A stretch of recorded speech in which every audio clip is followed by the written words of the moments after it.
The Prisoner of Azkaban, directed by Alfonso Cuarón, my favorite Harry Potter film. Let's get into it. Hey everyone, welcome back to AsArt with Nick and John. So we're continuing our journey through the Harry Potter films. We're on the third installment, talking about all the visual effects and special effects and how they've held up. And so Nick, I know you said this is your favorite Harry Potter. This is probably mine as well. This is what brought me really back into the series, and definitely a huge tone shift in the movies as well. Yes, and I think it has a lot to do with the director. When the director came in, he was even like he wanted the kids to dress themselves with the uniforms because like remember in the first two how they have the hats and everything. He wanted them to like dress however they wanted to, if they wanted to not wear the vest or undo their tie and all that fun stuff. So he Interesting. wanted the characters to develop more. He was really into doing long takes. You know what I mean? Like they'll just like go around the room, and it was just so beautiful because before the kids were like kind of just just like staged, and it was just so cool to see how he would move the camera. His framing's awesome. His transitions through windows and mirrors. Oh my god. I really love that. Yeah, when you go through those, I forgot what kind of glass it is, but it's like that beveled glass or Stained, that ripple kind of glass. And when you beveled, go, yeah, it's kind of, but when you go through it, you get that ripple effect, and I love that in movies. But they do it really, really well here. But it's just not visual effects transitions. It's like, okay, the director and DP sat down and really carefully thought this out, and it's not like a effect. It's serving the story. You're going from one space to another, and it's really storytelling. And they did that all throughout the movie. The movie. Yeah, great transitions. Not just glass, but everything. And then like when you would like follow the bird through the different seasons and stuff with the tree, and it's just like it was just so incredible, the transitions. And probably my favorite one is when they go into the mirror, and then they come out of the mirror, and then after that sequence is done, they go back through the mirrors and they come back. So it's like we're literally entering another like scene or something. Like it's just so cool. And that's planning on everyone's part. That's director, that's digital, the director of photography, that's effects. Like that's just great communication between all the different departments to get stuff really working. And everything seems, I mean, everything's deliberate in a movie, obviously, but it seems like the deliberate choices and the camera movements are very well serving to everything that's going on. So one thing that's cool, we're gonna talk about like camera stuff. Now that we're on the camera stuff, I'm just gonna jump into it. Right after, you have the fun childhood stuff, where it's just like very, Harry Potter 1 and 2, the ants blowing up, you have the night bus, and it's like, woohoo. But then right after that, he enters like serious mode, right? And then he wakes up the next morning, and then once Weasley's dad pulls him aside, it's like he's literally separating Harry, letting him know he has to go on this adventure alone. And in this film, he always frames Harry alone. And he tried not to frame him with his friends as much to make it feel like there's more of a separation now, like he's gonna have to go on a path. And it's just like, oh my gosh! And then that whole scene where first, they're in the light, and when they get closer, it's like this long one take scene. But at the last shot, he's just framing on Harry. So after like he gets help, dealt all this heavy information, it's like, whoop, he has to deal with it. It's like, dude, this guy is so good. Oh my gosh, it was incredible. It's really, really good stuff. And some of the stuff that you just talked about and mentioned, I wouldn't maybe put a finger on, but just it's very, very, guys, it's very hard to make a good movie. I mean, I've just done short films in grad school and, outside, and it's very hard to make something good, but to have that playing, obviously it's just not one person. It's a whole group of people sitting down and figuring out the best way to do things, but it's his usually vision, relationships you form with people. Yeah. You could totally tell he went a different direction than the other two. Yes, for sure. And honestly, I don't, and part of it is that the actors and actresses are hitting an age where it's more suitable for them to be hit with more like dark material. And it might be his dark materials, but it might be also just that and I feel like the acting, they're not kid actors anymore. They're young adults, and they're probably able, after 2 movies, going to the 3rd movie, they've probably really got a handle on the characters now too. It's like, okay, everything's hitting this stride. The years of visual effects between Lord of the Rings and Harry Potter and all the other things that were going on Pirates at the of the time. Caribbean, all that other stuff. Yeah, and it all kind of hit its stride, and then the actors and actresses are reaching an age where they're really able to do some crazy acting. Not that they weren't great before; they were great child actors, but now they're just actors and actresses, And so everything's just kind of coming together and now pushing and kind of vaulting that series forward. Really, really cool stuff. Yeah. So props to Alfonso, man. He did a great job. Oh yeah. So do you want to start back at the beginning of the film and the effects that we Yeah. were going through there? So the blow up, the first scene with the ant, right? Yeah, yeah. So that's a good mix between practical and visual effects, I would say, because Yeah, they were yeah. probably touching up a lot of seams even for the practical Mm-hmm, stuff. But then when the shot where she's like, woo, the last shot where you see her face looking upward, she's like, just goes off screen. Like, it's so funny. It makes you love but hate that family because they're so funny. I mean, the dad is so the uncle, Dursleys. is so comically hilarious. He's like, he's always freaking out. They're so funny. But yeah, that reminded me very much of Willy Wonka and the Chocolate Factory, the original one, Really where good you're callback. turning violet, and she just blows up. And then you get of course a great Oompa Loompa song. But it's just really, really fun kind of throwback to that. But obviously fits the subject matter really well. And then you were talking about the bus, right? Yes, which I think is super the fun night and bus. completely different shift of pace and different type of stuff. Yeah, but it's night, like in like Knights of the Round Table, not like nighttime. Just so you know, everyone, that's how it's. But I always, when I was a kid and I watched the movies first, I always thought it meant like night because it showed up at nighttime, and people were sleeping. Really? But it So you means was night, in like night? Night of the Round Table. Oh, that's hilarious! How funny. But yeah, I was always so intrigued. I love the way they did the warp on the inside. I know it's just like it could just be a mesh warp, or maybe like a Bezier warp that they Squish just and squash, yeah. animated, but Spline it warp, looked really clean. Sometimes it's really tough to get warps like that to work cleanly. And I'm sure it was a combination of a number of things, and I'm sure they had the elements on different layers. Like maybe Harry's on a green screen, so they can squish him separately from the back of the bus and things like that. Because it's not just a squish; it's like a kind of like a warp and. Really fun though. It's just the music's more like it's almost like a jazz, type of sound. It's like fun. It's like a break from seriousness, and they do that a couple times. They do that later on. I think we'll talk about it a little bit when the kids are practicing their wands. Like it has that kind of fun music to it. So even though it's a darker movie, they make sure to break it up to where you're not feeling overwhelmed by dark, kind of serious material. So yeah, let's talk about the Dementor scene. So when the frost goes on the window. That's all visual effects, right? I would assume that was all visual effects. I mean, they could maybe make a window fog up a little bit, but to get the ice and stuff forming on it, I'm sure that's Okay, cool. But man, what did you think of the shadow scene with the glass? The shadow thing, or his silhouette through the train door. The Dementor. Oh yeah, just really really cool. It's almost like the ring race, right? Yeah. Just the ring race. Yeah, that's what you're getting at, high. Yeah, that whole vibe, right? Yeah, but it's perfect though. I mean, it looks great. They're some of my favorite creatures introduced in that world. They have this obviously they look like ring race, but I'm sure they're still going off the descriptions of the books. Just fun, creepy characters. But this is completely not effects wise, but it's like you've had like some of your main students attacked, and like, how would you keep them around? Like you getting lawsuits, Hogwarts. That's always like the joke, right? Like place. that was the joke in the second film, right? Like the school was closing, but the movie before there was a troll, a giant dog. There was, what I mean? Like, that's right. Yeah, Hydra. Place? Yeah. That's funny. Yeah, but you know what? I love those creatures and Dementors. They're done. Yeah. I always think of The Office with Michael Scott, and like when he was doing his prison mic, and he's like, "Oh, the Dementors," and it's like, if you're Harry Potter fan, you start laughing because you have no idea what prison's really like. What's going on. Oh, that's hilarious. Yeah, I forgot about that. That's hilarious. He puts on his beanie or his Oh my gosh, it's so funny. But yeah, the Dementors are really cool. Oh, how do you think they do that warp, the sucking warp, when he like tries to suck his soul?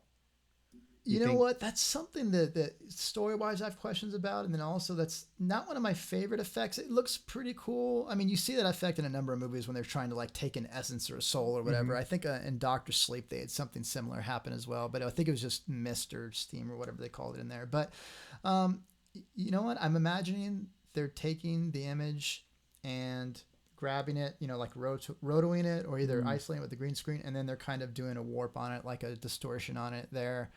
I'm assuming because it's kind of it's their footage and it's animated, but it's kind of being distorted. I mean, there might be some other way they're doing it too, but I I don't completely love that effect. Sometimes I feel like it goes too slow, but it works fine. It gets the idea of what's happening perfectly across. And then what did you think of the 3D Dementor? We really didn't talk about the 3D Dementor that much. Yeah, and we haven't talked about 3D too much yet, but the Dementors, I thought they looked perfectly fine. I didn't see anything wrong with them. I mean, obviously you're looking at them from a ring wraith standpoint. Did you have anything that didn't work for you? No, the thing that threw me off was the hand. When I was like, you could totally tell it was a 3D hand, and it was like, but it's tough though to get like the skeleton hand to look real though. You know what I mean? Yeah, it's something you don't see move every day, so right away you think of it as not being real. But I mean, I was thinking more of the wide shots and when they're like kind of clean in front of the camera, and you're just but that's probably more real people. Yeah. And then let's go to what I thought was really cool: a day lit shot with a feathered beast. Hippogriff. Hippogriff, is that what they call it? Hippogriff. It's like it's not a griffin, but it's hippogriff. Okay, yeah. I thought it looked good. Yeah. Fantastic. Did you have any complaints? The way the feathers looked and everything, and even like you can tell it was green. He was green screened on top and all that, but it holds up so well, the compositing. And they weren't short shots. Some of them were extremely long shots. And like you said, in full daylight, sun hitting, and it looks perfectly fine. So it's like, again, incredible. This is really the movie where they're like, okay, we can probably do whatever we want to at this point and not have to. And again, a little bit of it is the shift in tone to a little bit more darker. I mean, we didn't have a cartoony troll in this one or anything like that. But the technology has definitely caught up to what they were trying to do, which is really cool to see. Yeah, totally. And it was also really cool to see all the landscapes and him flying around the castle. Like, gosh, you really got the feeling of flight from these shots and the way it was framed. Yeah, it was really, really cool. I really liked those shots, and just beautifully framed and beautiful camera work as well. Not just the effects, but the layout of the shots. So let's go to the Boggart. The creature that can turn into your greatest fears. I liked all of them. Like I really liked the way they transitioned too. The only one that I wasn't liking was the snake. What was it about the snake that you didn't like? It just didn't. It felt way too. And more of an animator back. I didn't have any issues with it that much that I can think of. You're obviously more of an animator than I am. But yeah, I mean, definitely snakes have a history of being hard to pull off in 3D for whatever reason. It must be their skin and the way light reflects off of it. Maybe. I mean, the scales and stuff like that. Yeah. But I thought that was a really fun sequence. Again, it kind of, from a storytelling standpoint, it breaks up all of the intense things that are happening, and you get some really creative stuff. Like we see Snape come out, and then he's in a dress, so that's hilarious. And these cool morphs between the creatures, and how are they going to solve this? And you see a spider with roller skates on, just really, really fun. And then like the timing of the Jack in the Box too, and then when it transforms and all that stuff. That Jack in the Box was scary. Did it go from a spider to a Jack in the Box? Is that right? It went spider, snake, Jack in the Box, Dementor, moon. I thought the Jack in the Box was scarier than the snake. I'm like, oh, it's gonna be it, it's like, but then they do a really good job of, they have this lightheartedness, and then that makes it hit even more how serious the kind of the Dementor is for Harry, and how the instructor jumps in, and they give you that subtle hint of the moon there, which is really cool. So a lot of foreshadowing that I didn't get that when I first saw it. I'm like, why is there a moon there? I didn't, so I didn't get that at all. Yeah, so really cool stuff. It's really cool in the book. Fun sequence. The way that comes across too. And then what did you think of going back to the Quidditch match? Because it was funny for me to think about that, and we're just kind of jumping to different movies a little bit more rapidly. I was thinking, like, kudos to these guys for keeping Quidditch fun for 3 movies now. It's like it's the same game, and yet they keep it dynamic and fun. And rain is kind of typically hard to pull off, and you having these crazy camera moves, and some people might say, well, it's not the dead of day, so it's actually easier. But at the same time, there's so much particles and simulations going on. It's like, wow, that's really, really cool. And I just love lightning. And again, it's maybe just a personal preference as far as the type of subject matter I like. But I thought it was really fun. Like, what did you think about it? Did you? Oh, yeah, I like it. I like it because it also reminds me a lot of the book. But it's so beautiful the way it's done and all that stuff. Also, right after that, the Marauders map. So the Marauders map, one of my favorite things, I forgot to put this clip in there for you. Before he gets the Marauders map, he has his cloak on, and he's invisible, and he's walking in the snow, and the only thing you see are his footprints. And then right after that, you get a map that only shows footprints. I was just like, oh, it's so cool. Like, how cool is that to just like think of stuff like that to, tie into the story? This guy did such a good job. Transition it. Yeah. Do you think it was just done like in After Effects or something, or? That seems like an After Effects type thing. I mean, obviously, like in the Iron Man films, the studio that was doing the HUD heads up display for the Iron Man mask when he's inside there had Nuke, and so they did it with Nuke. But it seems like more After Effects type effects, like a reveal with mats to show what's kind of growing on there, and then you have the footsteps. I mean, it seems like total After Effects type stuff, but I love works it. Great though. I love it with the newspaper clipping, the posters, how they move when it's moving around. I love that stuff. Yeah, I love that stuff. I'll never get tired of seeing that in Harry Potter films. It's so cool. Yeah. It's super, super fun. Like sometime again, whenever we say it's maybe a more simple effect, doesn't mean it's an easy effect, but sometimes those more simple approaches give you the best result. I mean, everybody thinks of lightsabers, but lightsabers are a really easy effect to achieve.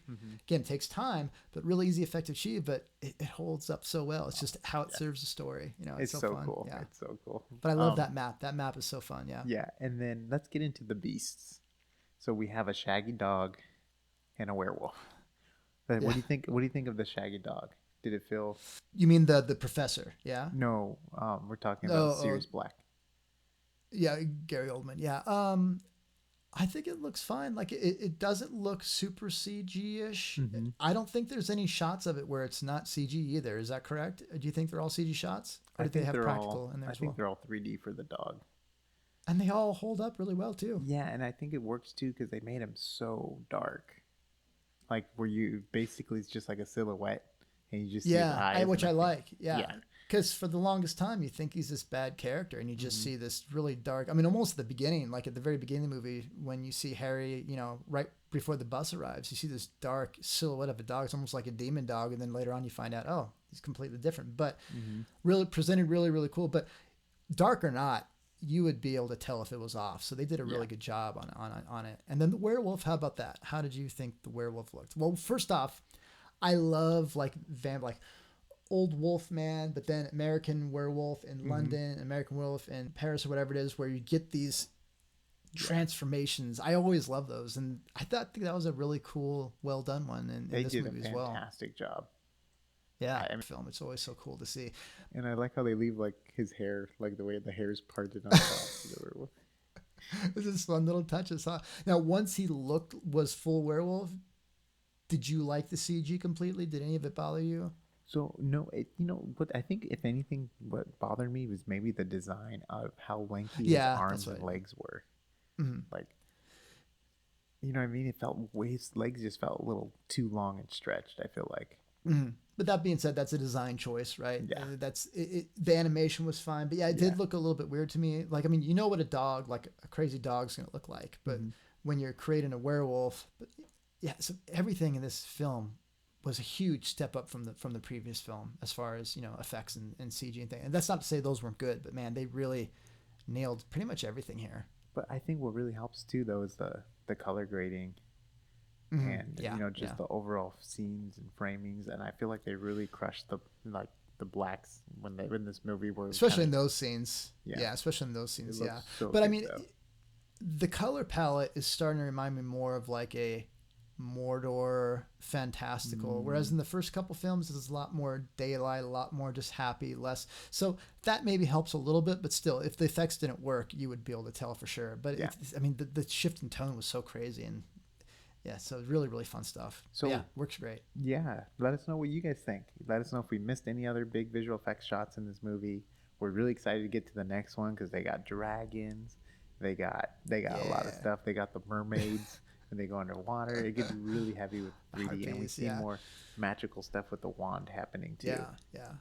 And it's kind of fun because Nick and I aren't super spread on age, but there's a pretty good gap. But it's fun for people that are like way younger than us. Like, like Harry Potter 1 and 2 are my favorite because I was around the same age. Like, it's obviously you get different takes based on different people's time periods in their life, and the nostalgia factor is definitely a thing there. So if you're like, wow, this wasn't one of my favorite Harry Potters at all, we'd love to hear that as well.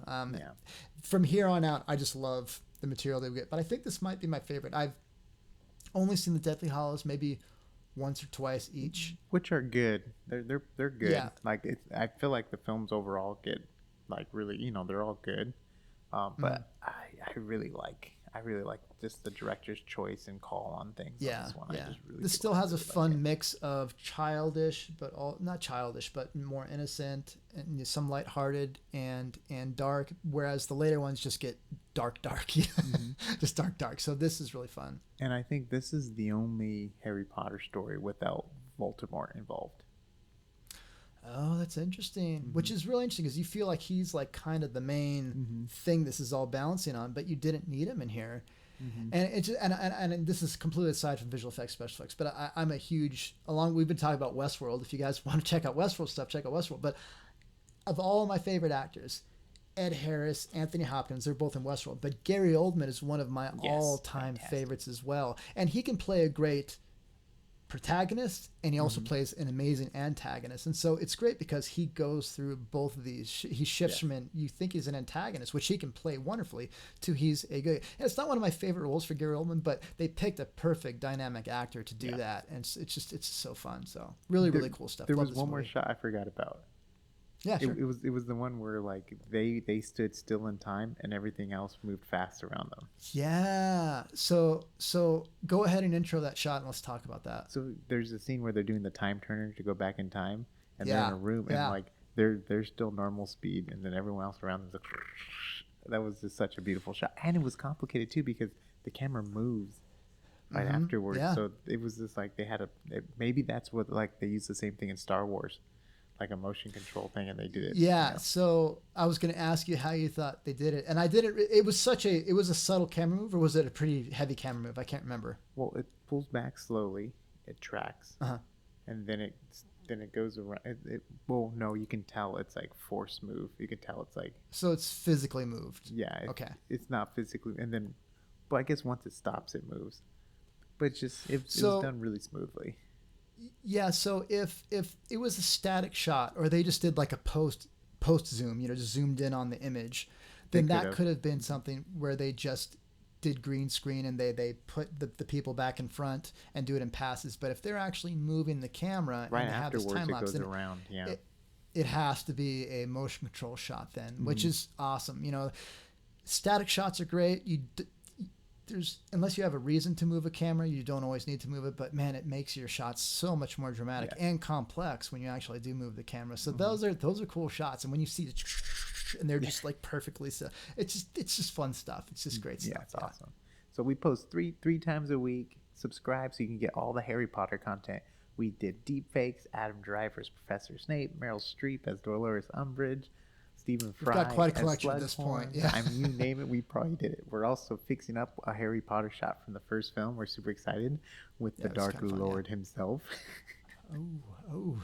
Yeah, so you guys check out AsArt.space for all the audio podcasts that are on Spotify and iTunes, as well as all the video content as well. It's a great place where things that might not be YouTube specific, you can kind of keep up on. Anything else and on the sun. Thank you very much for watching. These are super fun, especially now that we're getting to Harry Potter 3 and beyond. The visuals and everything really pick up. You get into some really, really cool stuff. So we're really excited.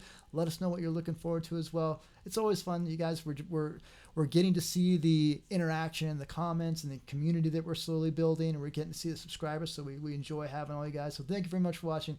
And as always, we'll see you on the next AsArt.